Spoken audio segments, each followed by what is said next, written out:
Vamos meditar na palavra de Deus por uns momentos. Eu quero ler com vocês o profeta Isaías, capítulo 6, até o versículo 8.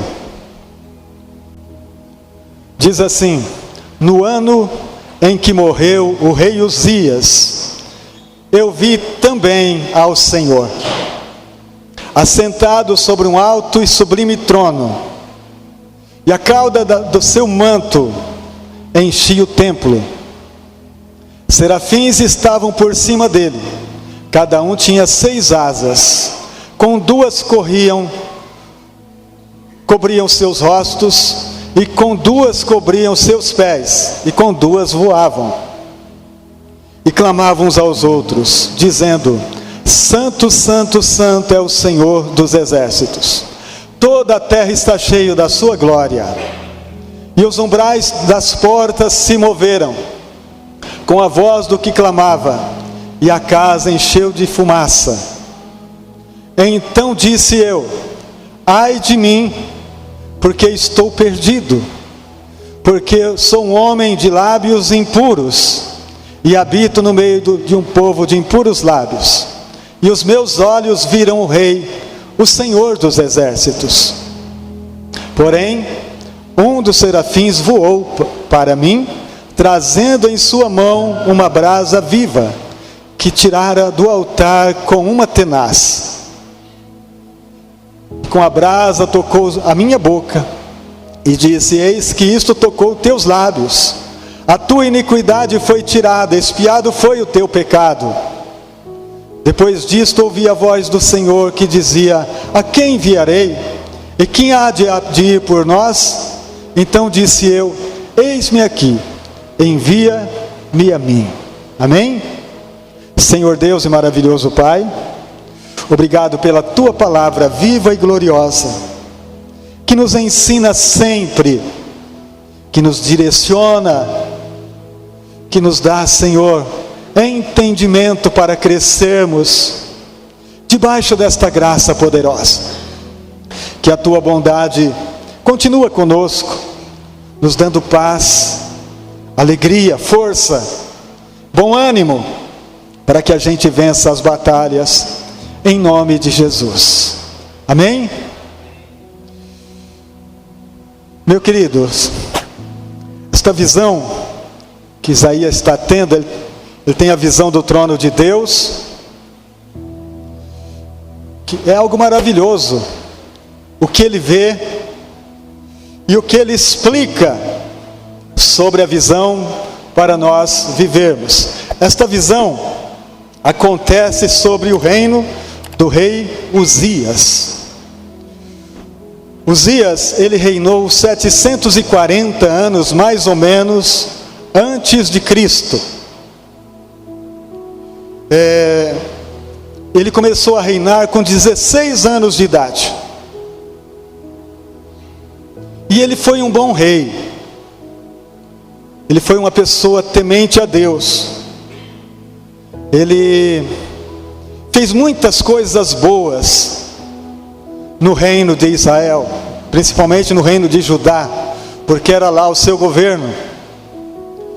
E ele fez com que o povo adorasse a Deus, com que o povo se voltasse para o Senhor através da sua fé.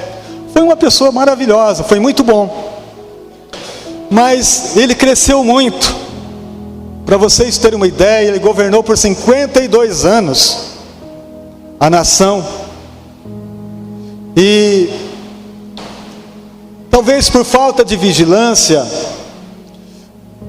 na parte final do seu reinado, ele se orgulhou muito, ele cresceu muito em si mesmo.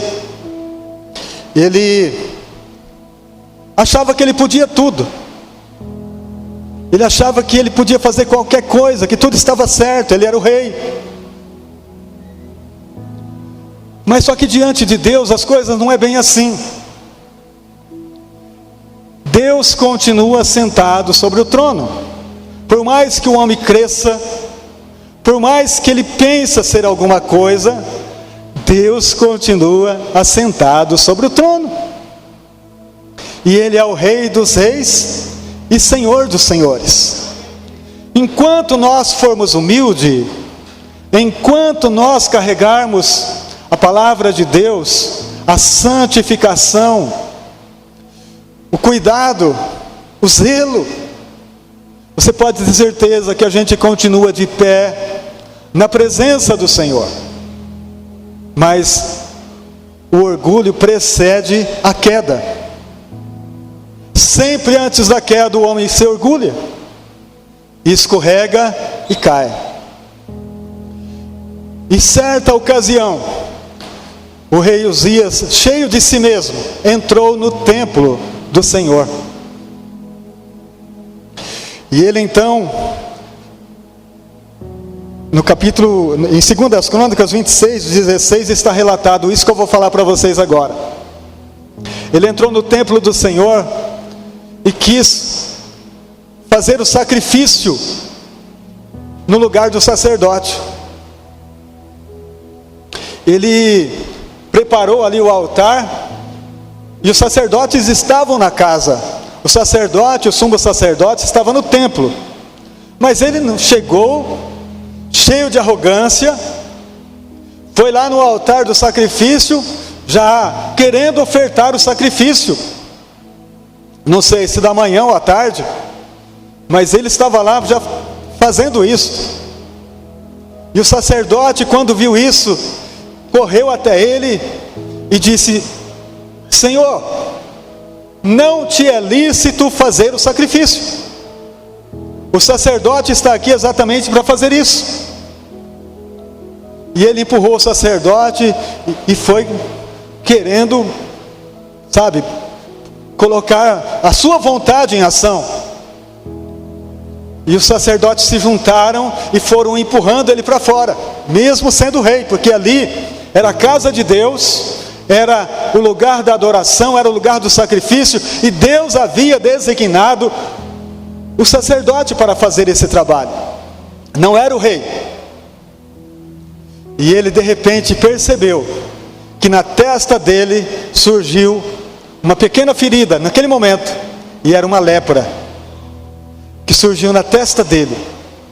E de repente ele olhou para o corpo, estava todo leproso, e ele se apressou a sair do templo, e deste dia em diante, ele viveu separado da família, não podia mais entrar no templo, ficou isolado em uma casa no fundo do palácio, e o filho dele, Jotão, reinou em seu lugar. Mas esse período, queridos, em que Isaías está agora profetizando, ele diz: no ano em que morreu o rei Uzias, eu vi o Senhor. O reino, a partir do momento em que Uzias ficou leproso, o reino ficou muito tenebroso. As pessoas perderam a direção de Deus. A partir desse momento, a adoração já não foi igual, já estava sofrendo um grande dano. No ano em que morreu o rei Uzias, eu vi o Senhor. Enquanto o reino do rei Uzias estava sendo sepultado, o reino de Deus estava sendo manifestado.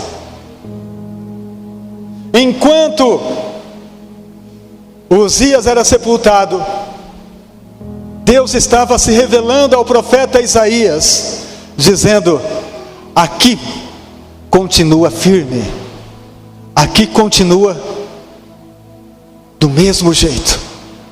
O reino de Deus não muda. Deus não muda. Deus continua o mesmo ontem, hoje e eternamente. O reino dos homens treme, o reino dos homens se abala, mas o reino de Deus continua inabalável. Eu vi o Senhor assentado sobre um alto e sublime trono, e o seu séquito, seu manto, a sua glória enchia os céus. Irmãos, que visão é essa? Que visão gloriosa que este homem está tendo a oportunidade de ver, enquanto talvez muitos anos atrás, porque o rei Uzias reinou 52 anos, quem sabe no auge do seu reino, quando tudo estava bem, quando todos temiam ao Senhor, esse mesmo profeta Isaías teve a oportunidade de presenciar um reino de glória aqui na terra, no reino do rei Uzias. Estava maravilhoso, estava bem, mas depois, no final, ele estava vendo angústia e tristeza. Mas agora, quando ele tem esta visão do reino eterno de Deus, ele sente o poder, ele sente a glória, ele sente a presença de Deus em todo canto que ele está. E o reino do Uzias já não faz mais falta para ele nesse momento, porque agora, quando ele está contemplando a glória de Deus, ele não olha para Uzias, ele não olha para Israel, mas ele olha para si mesmo. Irmãos, quando nós estamos na presença do Deus vivo, quando nós entramos na presença do Rei da Glória, a primeira atitude nossa precisa ser o nosso coração, precisa ser o nosso interior, porque na presença de Deus, todos nós, sem exceção alguma, nos sentimos injustos de estar ali. Se olharmos para nós mesmos, a gente vai dizer: não era para eu estar aqui, eu não mereço estar aqui, pelas minhas próprias obras, pela minha bondade, pelo que eu sou, eu não mereço estar na presença de Deus. E foi isso exatamente o que ele disse. Foi exatamente esse sentimento que brotou no coração do profeta Isaías.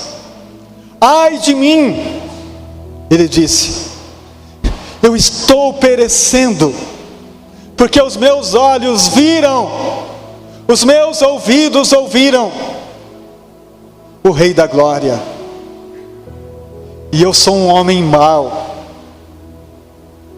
eu sou um homem impuro, os meus olhos são impuros, mas eu vi o Senhor, e eu estou morrendo, eu estou perecendo por esta visão. Irmãos, quando a gente entende isso, realmente é isso que nós vamos perceber. A nossa natureza humana não pode permanecer na presença de Deus. Por isso que Cristo Jesus morreu por nós, sendo nós ainda pecadores. Ninguém, por sua bondade, por sua força, ninguém, por aquilo que ele é, pode entrar na presença de Deus. Ninguém. Então Jesus Cristo veio buscar e salvar o que estava perdido. Somente através dele, quando ele se apresenta, ele diz: eu sou o caminho, a verdade e a vida, ninguém vem ao Pai senão por mim. Jesus é quem nos leva à presença do Pai. Eu não entro lá sem Ele, é Ele que me guia até o trono da graça, aonde eu sou recebido pelo sangue que Ele derramou no Calvário, pagou o preço pelos meus pecados, pelas minhas falhas, A morte que havia em mim, Jesus morreu ela. Você crê nisso? A morte da qual eu era merecedor, Jesus morreu a minha morte, para que eu pudesse ressuscitar com Ele. Ressuscitando com Cristo, nós recebemos a filiação eterna, nós recebemos a adoção em Cristo, no qual o Espírito de Deus clama dentro do nosso coração, dizendo: Abba, Pai. Então, a partir do momento em que nós recebemos Cristo como nosso Senhor e Salvador, nós temos o Espírito de Deus dentro de nós, que nos leva para o caminho, que nos dita as regras, que nos ensina todas as coisas. O profeta Isaías então está agora vivendo esse drama. Ele está diante de Deus como um homem pecador, como um homem que precisa da graça. E ele está se lamentando, ele está se derramando. Nós podemos entender que a proposta de Deus para o profeta é a mesma proposta que ele traz a nós. A primeira proposta de Deus para o profeta Isaías é arrependimento. A segunda proposta, reconciliação. Quando nós nos arrependemos dos nossos pecados, nós somos reconciliados com Deus. Nós recebemos reconciliação através de Cristo. E nós temos livre acesso ao trono. Note bem, que é isto que o profeta vai viver. Ele está clamando pelos seus pecados, dizendo: ai de mim que eu estou perecendo. Ele está clamando pelos seus pecados, ele está arrependido. E Deus é quem faz a reconciliação. Você entende? Quem reconcilia o homem com Deus é o próprio Deus. Jesus Cristo, o Salvador. Ele nos reconciliou com Deus.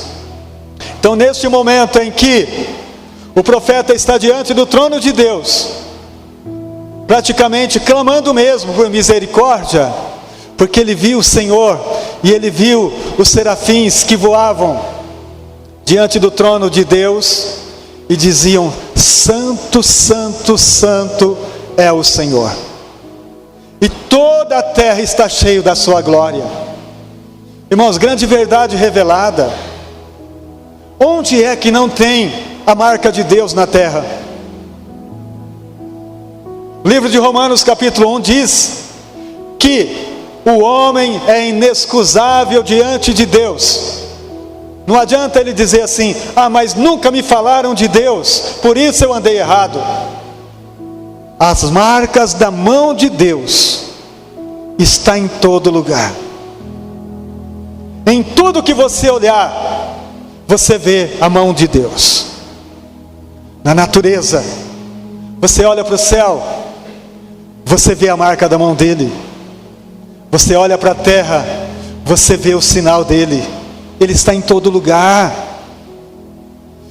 O Salmo 19 diz que os céus anunciam a glória de Deus. Então você olha para o céu e você diz assim: foi ele quem fez.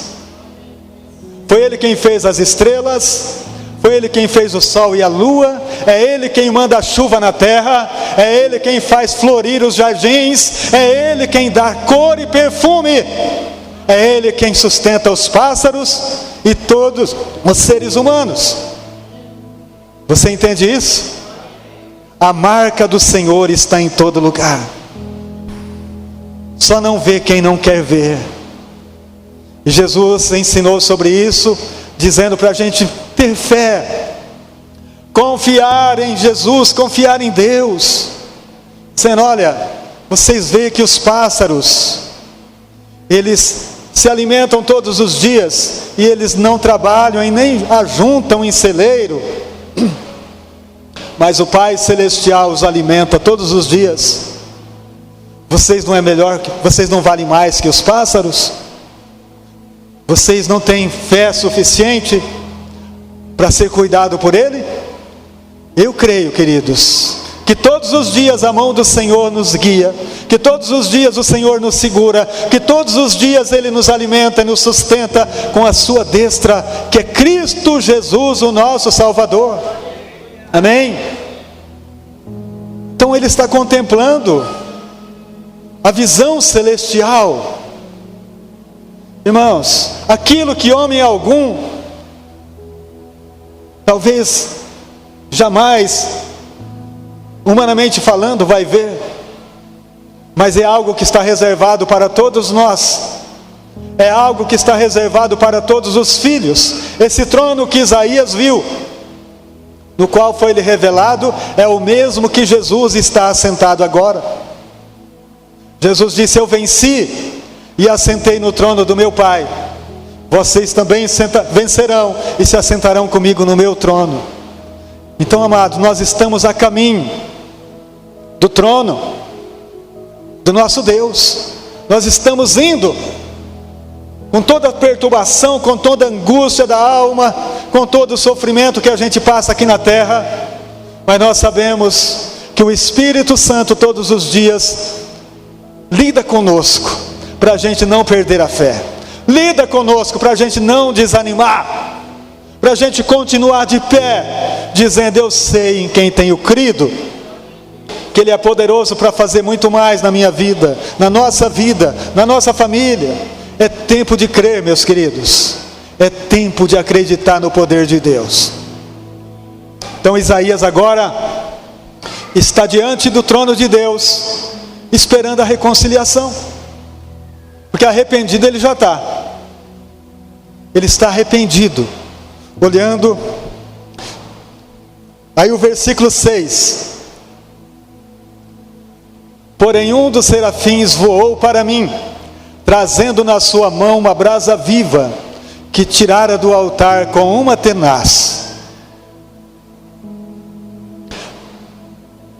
e com a brasa tocou a minha boca, e disse: isto tocou os teus lábios, e a tua iniquidade foi tirada, e expiado o teu pecado. Naquele momento, ele recebeu de Deus o que Cristo faz conosco, o que Cristo fez conosco no Calvário. Ele deu a sua vida para nos reconciliar com Deus. Irmãos, a Bíblia diz que nós éramos inimigos de Deus, porque nós éramos desobedientes. Nós não obedecíamos em nada do que Ele dizia, nós não conseguíamos fazer a vontade dEle, e por isso nós éramos inimigos da cruz, inimigos da obra, inimigos da palavra. Mas Jesus Cristo veio para nos reconciliar com Ele. E naquela cruz, quando o sangue de Jesus foi derramado, para todo aquele que nele crê, não pereça, mas tenha vida eterna. Então, a partir do momento em que o sangue de Jesus caiu, os nossos pecados foram apagados. Quando eu creio no nome de Jesus, na obra que Cristo realizou no Calvário, eu não carrego mais o peso, eu não carrego o fardo do meu pecado, porque Ele levou sobre si. O mesmo profeta Isaías profetizou: e Ele levou sobre si todo o nosso pecado, todas as nossas dores, todas as nossas transgressões, maldade, tudo. Ele carregou o peso sobre si. Então, queridos, a razão de nós estarmos aqui hoje é porque esse fato um dia aconteceu. E agora então Isaías está recebendo o toque da brasa do altar de Deus, o fogo do altar.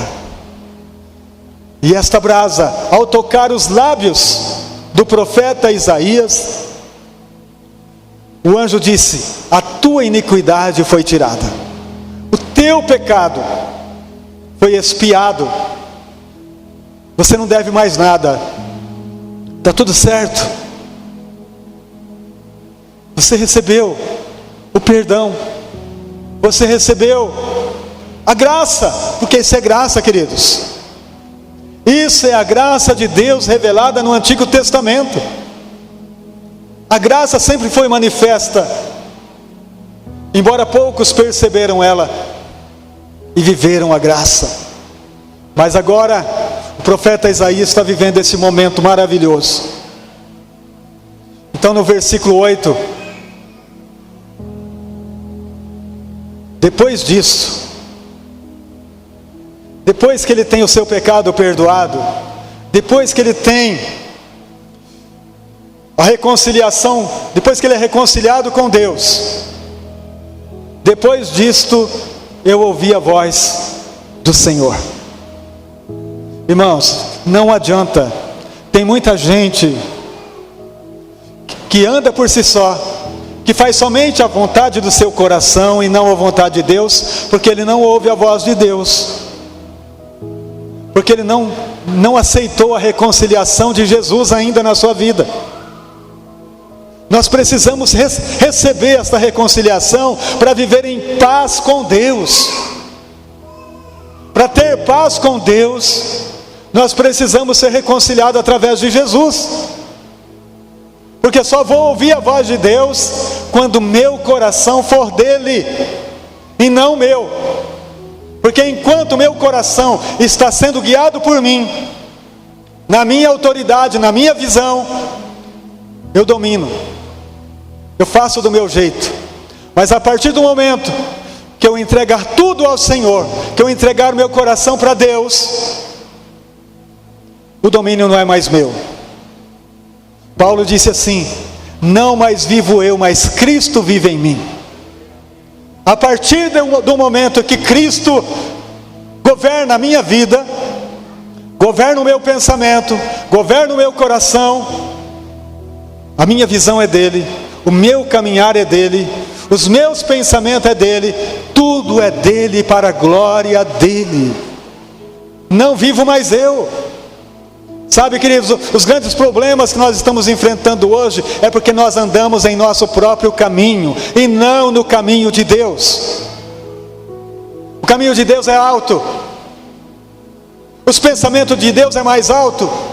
Não, mas eu prefiro andar no meu caminho baixo, eu prefiro andar no meu pensamento, eu prefiro ter o controle da situação. Só que o meu controle, querido, está bem arruinado. O controle das nossas mãos está destruído. A gente não vai em lugar nenhum, porque enquanto a gente não soltar nas mãos de Deus o que somos, o que temos, para louvor da sua glória, o domínio continua sendo nosso, está no nosso controle. E quando a gente perde o controle da situação, da circunstância, a gente fica pedindo a ajuda dele. Ah, por que Deus não me ajuda? Por que Deus deixou acontecer isso? Claro, presta atenção comigo, memorize comigo, pense bem. Não era ele que estava no controle, era eu. Era eu que estava no controle. Deu errado porque estava no meu controle. Porque na mão de Deus, até mesmo quando dá errado, você pode ter certeza que foi o certo, que foi o certo. E você verá dias depois que valeu a pena ter dado errado aquilo. Naquele momento você ficou chateado, ficou nervoso, porque naquele momento você esperava algo certo. Mas Deus tem tudo sob o controle. Até o que deu errado estava no propósito dele. E você verá que valeu a pena, porque o que veio depois foi melhor. O que veio depois foi maior. E a glória é do nome do Senhor. Amém, queridos? Então, tira da tua mão, querido. Você não dá conta. Irmãos, eu já tentei muitas vezes fazer do meu jeito e perdi. Eu já tentei muitas vezes dominar a situação e não dei conta. Mas eu aprendi a entregar a Deus e descansar nele. A Bíblia diz, amados, que os filhos de Deus entregam na mão do Pai e descansa nele, e do mais tudo ele faz. Entregar na mão de Deus não é fácil, porque nós somos ansiosos e nós queremos resolver as coisas muito antes do tempo.